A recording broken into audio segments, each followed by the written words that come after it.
We are here today with the lovely Rhea Welch, and she is an author of a book entitled Ivy and Kem.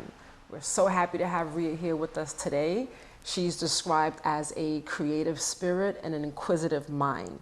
Thank you for joining us, Rhea. Thank you for having me. It's a pleasure to be with you today. Absolutely. So let's talk a little bit about how this all started. Okay. Why a book? Why a children's book? So, a few years ago, while meditating, it just came to me that I should write a children's book about the 7 universal principles. And when the idea came to me, I immediately got excited because the 7 universal principles is something that when I read it and learned the principles, it was just something that I was like, I wish I knew this when I was younger. Okay. As a teenager, in college, it would have done me a world of good if I knew it earlier than when I came upon it. Okay. So, yeah, the idea to write something to help children and just younger people in general understand these principles, right, and begin practicing it from early just really resonated with me. Okay, so tell us, what are the principles? Because I don't know, the viewers don't know. Yeah, the 7 universal principles, or some people call it the 7 universal laws, is something that has been around in book form for over 100 years, but they are attributed to an Egyptian deity named Thoth. Okay. Thoth. And Thoth has numerous names. This goes back more than 5,000 years ago. Wow. Okay. So over the years, he has had different names from different civilizations. So in the Greek civilization, let me see, I don't want to get it mixed up. I think in the Greek civilization he's Hermes, and in Rome, if I'm not mistaken, he is Mercury. Okay. So in previous civilizations, he is either Mercury or Hermes. Okay. But in ancient Egypt, he is Thoth, and he is known as thrice the great. So you might see him as listed as Hermes, Trismegistus, which is 3 times great. And he's just known to be really wise. And this is, the 7 universal principles are a philosophy that comes down from Thoth, just living in harmony with yourself and the universe. And it can be applied in more ways than that, but that's a simple way to look at it. Okay. And as a philosophy, it is 7 principles that if you practice them, you just start to realize there's a rhythm to life that you can flow with rather than against. Oh, I see. So it's helpful, I think, as children are growing older to just realize there are these principles in play that if you understand them and work with them, you can live in rhythm with life, flow with it. Flow with life. Yeah. Okay. And when did you learn these principles? You said when? Yeah. A few years ago. So probably about 2 to 3 years before I wrote the children's book. Okay. I wrote the children's book in 2021. 2021. Yeah. All right. So you learned these principles and felt like you can use the book so that children could read the book and implement this into their lives. Yeah. Awesome. Yes. All right. Yeah. Now, where can we find your book? My book is on all major online platforms. Okay. Like Amazon, BarnesandNobles.com, bookshop.org, as well. And it's in multiple forms. So you can get it in ebook form, hardcover, paperback. Okay. So however we need audiobook, we can get the book. Yeah, it's out there. Nice. So, yeah. Is your book in any schools? No, but I do have it available to libraries. So, nice. Okay. If some libraries, school districts want to get it, it is out there for you to make available for your students, which would be great. Awesome, because I work in a school, so I'm just thinking right now, like, how can I get this book in our school library? Yes. So that we'll talk about that a little later. Please, yeah. So talk to us about the actual process of writing the book, because I know writing a book is no easy task. So where do you even start with that? It was excuse me, it was a lot to learn quickly, but as it worked out, probably 2 years before I wrote the book, my day job is marketing. So I had a client who was producing a book, and they contacted me to help them bring it to market. They worked with me in other marketing capacities for many years, and when they had this project, they were like, let's call Rhea. So I had to learn for their project, and I appreciate them trusting me with their baby. Right. But that process really taught me just the basics of bringing a book to market.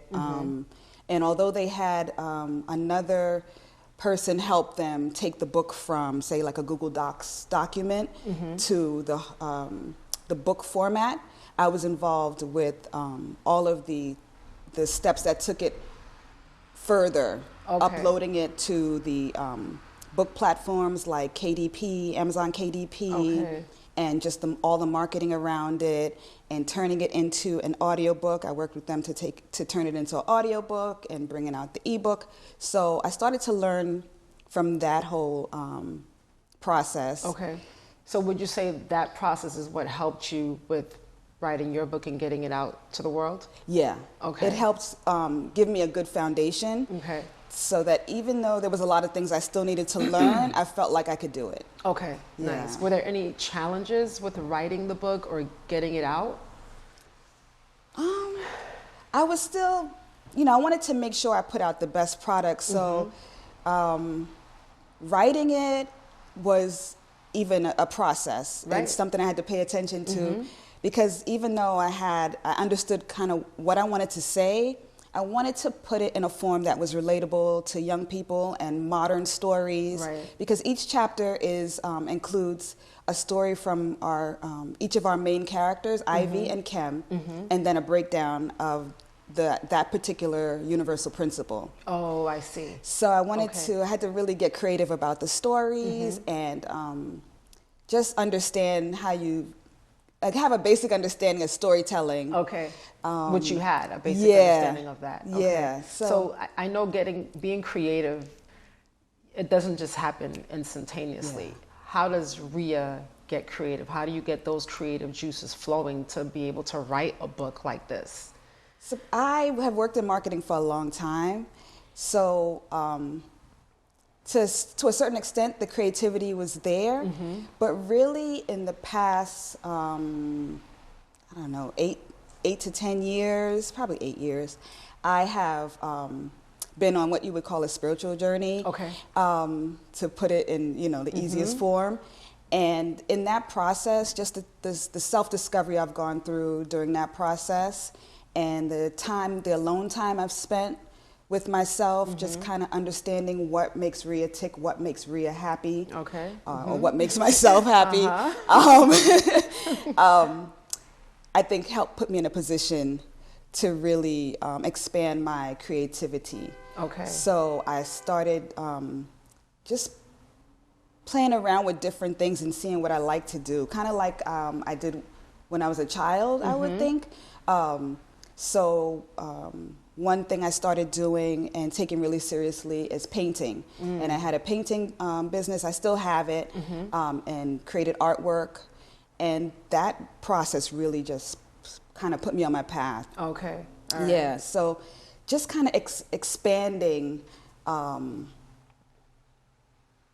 what I really enjoy. Okay. And that opened up a world of creativity for me. So I think that's one of the things that's important for me for children to understand, or just teens to understand, because as we get older, people kind of cover that and they dim that part of them, and it's so important to keep it going. Right. So part of your creativity is basically innate. It's within you already, and exploring. Yes. Like you said, you went through some years of exploring and trying to figure out what works for Rhea, what doesn't work for Rhea. Yeah. So it's just not just one thing that helps build that creative juice. It's a multitude of things. Yes. Awesome.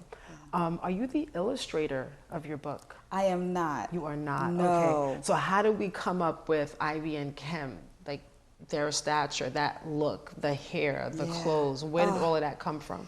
So I decided that in my research on putting out a book, bringing it to market, I realized that the book cover is very important. And so I knew I needed to get help on that part because I didn't want it to kind of sell the content of the book short. Okay. So I wanted to, look good on a shelf and get people's attention and that type of thing. But I think as soon as I started working with the characters, Ivy and Kem, writing their stories in the book, it was important for them to be brown skin or dark skin. I feel like there's a lot of things about that lately about what's considered dark and all that. But I just wanted them to kind of have like my complexion or darker, just because I feel like that's important for people to see themselves, for kids to see themselves represented. Absolutely. And that just resonated with me for that to be one of their qualities. Right. I think that's great because when I saw the cover, I felt like, wow, like my students could relate to that. Even with Ivy's hair, she has like 2 little Afro puffs, and I have a lot of students with that same hairstyle, and they don't always see a book that looks like them or have characters on the cover that look like them. So that's definitely very appealing, and I was happy to see that. You. So what would you say to someone who wants to write a book but doesn't know where to start, doesn't know the first thing to do? What would you say is the first thing you need to do in order to write not just any book, but a successful book? I think to start off, first I would say just write. Just free flow form, just write. And even if you have an idea what you want to write about, just get a rough draft out there and start to go over it and start to see what it's really about, and then fine tune that aspect of it. But don't start off like constricting yourself. Okay. So that's one thing. And then also it's easier than ever to self-publish nowadays. But there are some key things that you should do well in order to have your book sell. Okay. So like one thing, like I mentioned, the book cover.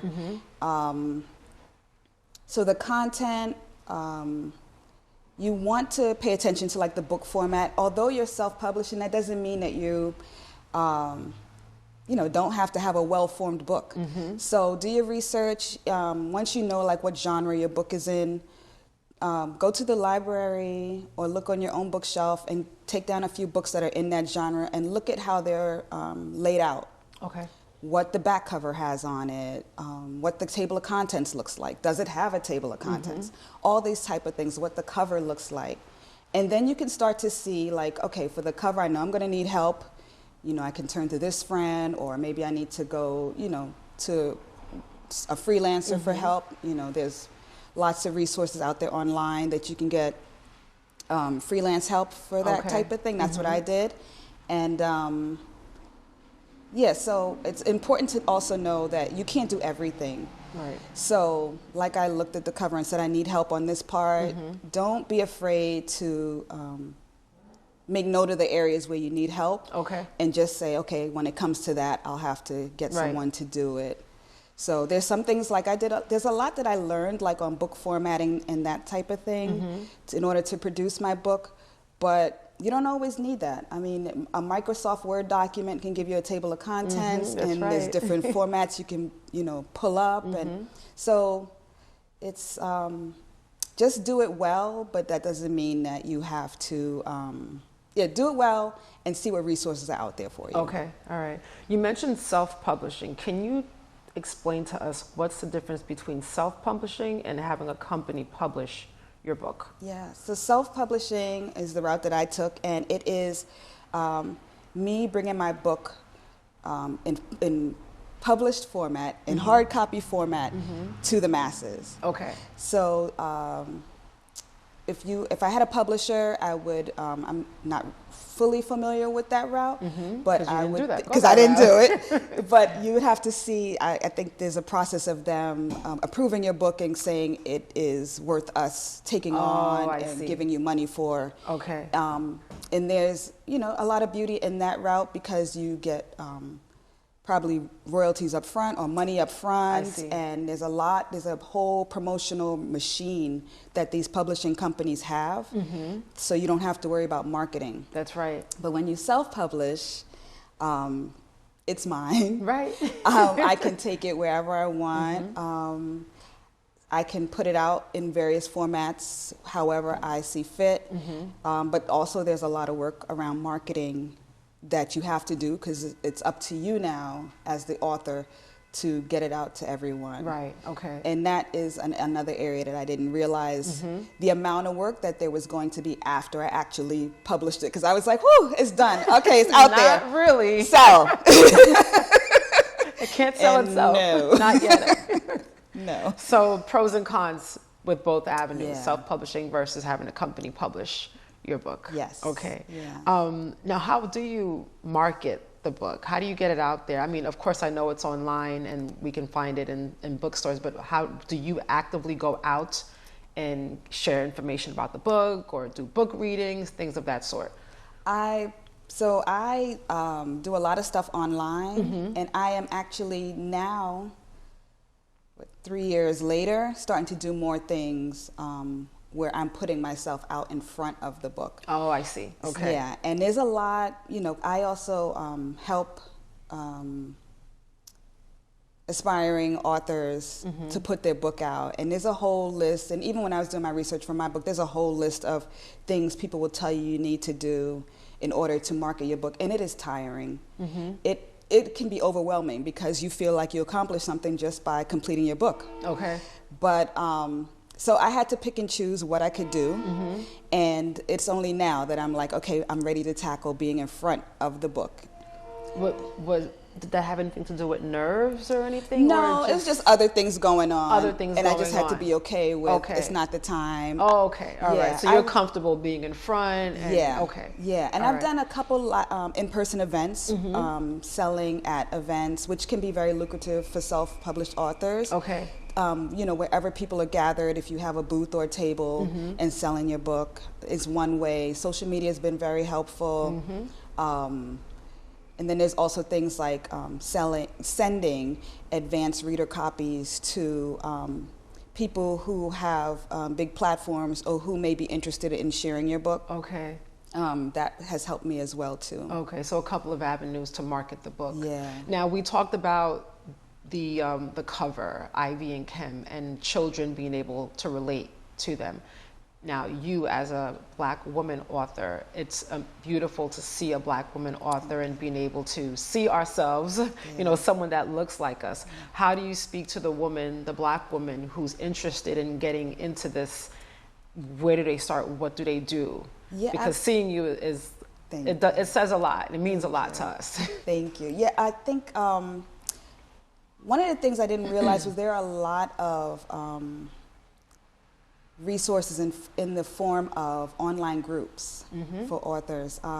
So Facebook has groups. There's Black children's book authors groups on Facebook. There are just author groups in general for different genres on Facebook, and they share a lot of information. The people in the chats are aspiring authors, accomplished authors, people who are involved in different steps of formatting books or have publishing companies, smaller publishing companies. So you can really get a wealth of information on, I would say, Facebook groups. Okay.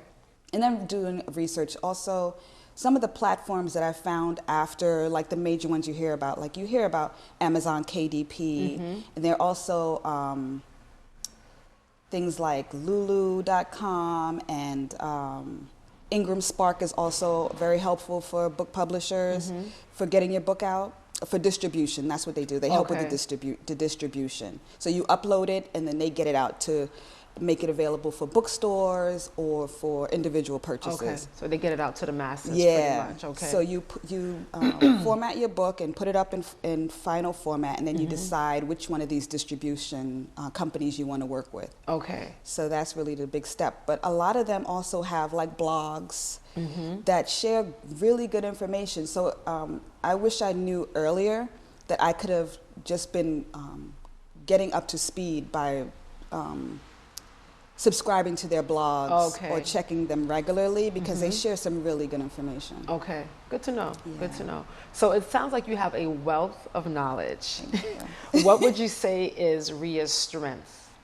So I would say marketing is my strength because I've worked in it for so long. So that part of promoting the book came easy, like as far as what do I need to do, wrapping my head around what do I need to do, and creating like assets for the book, like taking pictures of it in different formats and you know, thinking about how I want to share it. Okay. So that part is one of my strengths. Yeah, so it's not an area where I have to, like, say, hire someone to help me. Okay, nice. Yeah. So on the other side of the spectrum, what's Rhea's weaknesses? If any. Yeah. Gosh. She ain't got no weaknesses, No, y'all. I wouldn't say that. I wouldn't say that. I think. I'm sure it'll come to me later. The areas there are. Okay, so like, I formatted my book, but it is not. I formatted my book, and I have formatted other size books for other people, for clients, since putting out my book. Okay. But there are so many sizes for books. Even this is considered not like a regular size book. It's oversized. Okay. So there's so, like, the whole world of like desktop publishing, that is a weakness for me. Oh, I see. Okay. I can do, Now you like I'm I said, sorry, this- Rhea. You said this is oversized? yes. Even for a children's book? Yeah, well, just in general, but it just in goes general. in general sizes. So Okay. like 8 by 10, this is 8 by 10, I believe, is considered oversized. Like a Okay. cookbook usually is oversized. Okay. So even that was something I didn't realize. So I knew, you know, I have a marketing background. I wanted to look like this, and I wanted to go through all of this information. But all this information adds up to a lot of pages. And the oversized book means that it costs more to produce the book.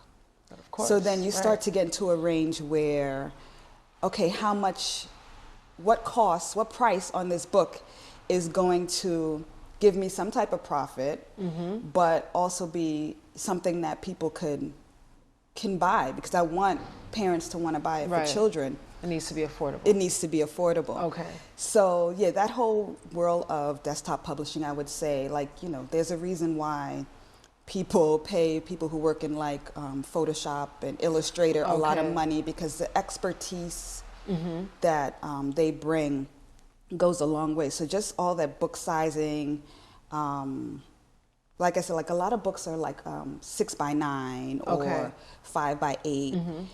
But there's a lot in between there, and what's in between there is where it's like, what? I think I need to. A little hairy. Yeah. Yeah. All right, nice. Well, it's good that we know both your strengths and your weaknesses. Yeah. So are there any more books in Rhea's future? I would like to, and I have an idea that I am playing around with and keeping in the back of my head. Okay. I would really like to. I think it's important, and I've read that it's important for authors to come out with book number 2 or book number 3, and that helps build up, like it helps your book sales and just help your followers and everything. And yeah, since I have another idea for a book that also came to me in meditation, Nice. I feel like it's important for kids to get out once Absolutely. again. Yeah. So it's in the background, just waiting for the perfect time. I've actually, last summer I went through a period where, like Ivy, where I was home and I wrote quite a bit of chapters around the book. So it's getting there, but it's nowhere near ready. Okay. Yeah. So do you think there'll be a sequel to Ivy and Kem, or something Not totally really new for us? Totally new, but related. Okay. Yeah, and maybe maybe it's because I love Ivy and Kem so much, and maybe it's a way to tie them in to the book. So All right. I like that idea. Keep them in the family. Yeah, yeah. So if there's one thing you would like our viewers to take away today, if they don't remember anything that was said today, the one takeaway that you would like them to leave with today, what would that be? it's important to always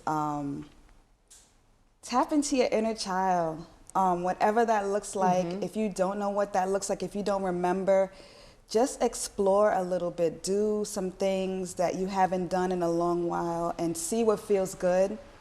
And then, just see where that takes you. Like, the possibilities are limitless. Like my Powerful Mind Club T-shirts and sweatshirts say, like, it's just to remind, especially the teens too, because as I said, like, as you get older, you start to dim that. So it's important. I can tell you, in my age now, just finding that and reconnecting with that, right? And like the entrepreneurs you talk to, I think that's what helps them find their new passion or what's giving them life. It's more than just a video. There's something else more meatier underneath all of that. So we are thankful that you were here with us today, Rhea. You are phenomenal. Thank you. We appreciate you, and we definitely support your book and everything else that you're getting involved in. And I hope the next time we meet, we can talk about that second book. Yes, that would be beautiful. Thank you. Thank you. You're welcome. Beautiful. You're welcome. Yeah. All right. Good.